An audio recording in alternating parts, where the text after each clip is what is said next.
Asked about the stories we don't cover on this show, like Beergate or Vindaloo Gate or whatever they're calling it. I'm not generally a conspiracy theorist, but we have a situation where the groupthink media are obsessed with Boris Johnson's cake for the first 3 months of the year, and then with Keir Starmer's curry for the next 3 months. And as the world goes to hell, hundreds of migrants land on the south coast each day. Inflation is the worst in half a century. No sick person has had a face-to-face meeting with his GP in 2 years. Oh, no.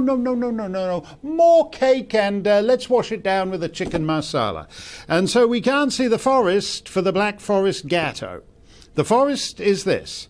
The entire political class, government and opposition, knew that the regime they imposed on the rest of us was rubbish, was ludicrous, was not worth paying attention to. Where are the dead and injured from the Downing Street party and the Northern knees-up? There aren't any, because there was no risk whatsoever from communal cake or curry. Brendan O'Neill, who was on with Dan the other night, has cut to the chase. Both of these guys should stand up in the House of Commons and say that all lockdown fines should be refunded. There was no justification for these rules.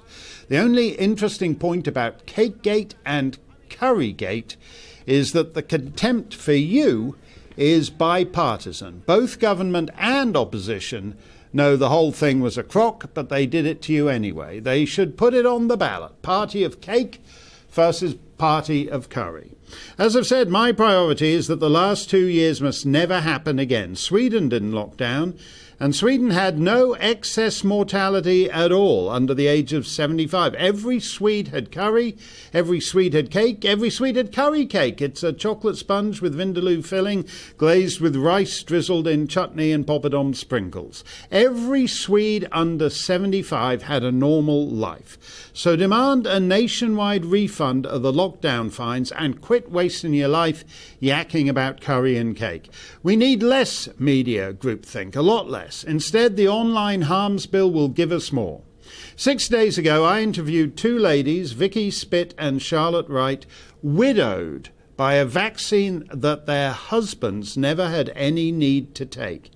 And since then, I've been besieged by all kinds of people who said, gee, I thought it was just me, because you never hear about it in the media. Charlotte was so moved by the avalanche of responses from her fellow bereaved that she tweeted, I often feel as though I could have helped protect some of the loved ones of those within our group, VIB UK 1. That's Vaccine Injured and Bereaved UK.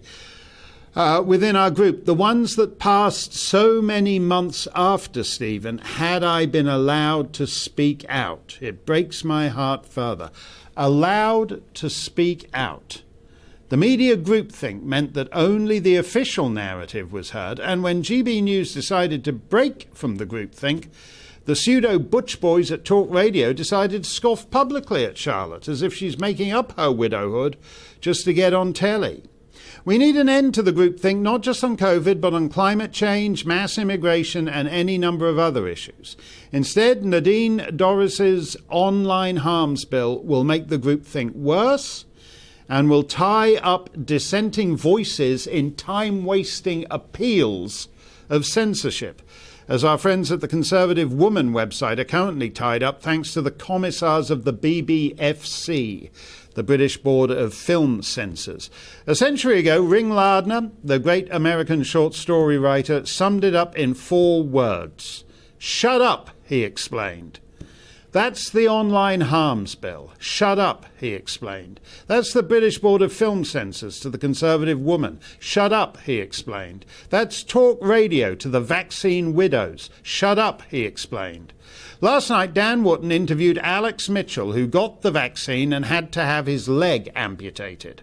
And when he posted his interview with Dan on social media, they labelled it and suppressed it with what they call a footer.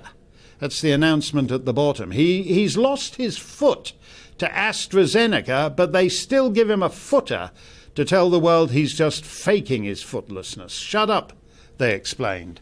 Jules Sirkin, who was on this show last night, tweeted, Quote, the censored footer we keep seeing on our true and personal experience and evidence by Facebook comes from a rather sinister group called Full Fact, which is based in London but funded by American dollars. Is this fair?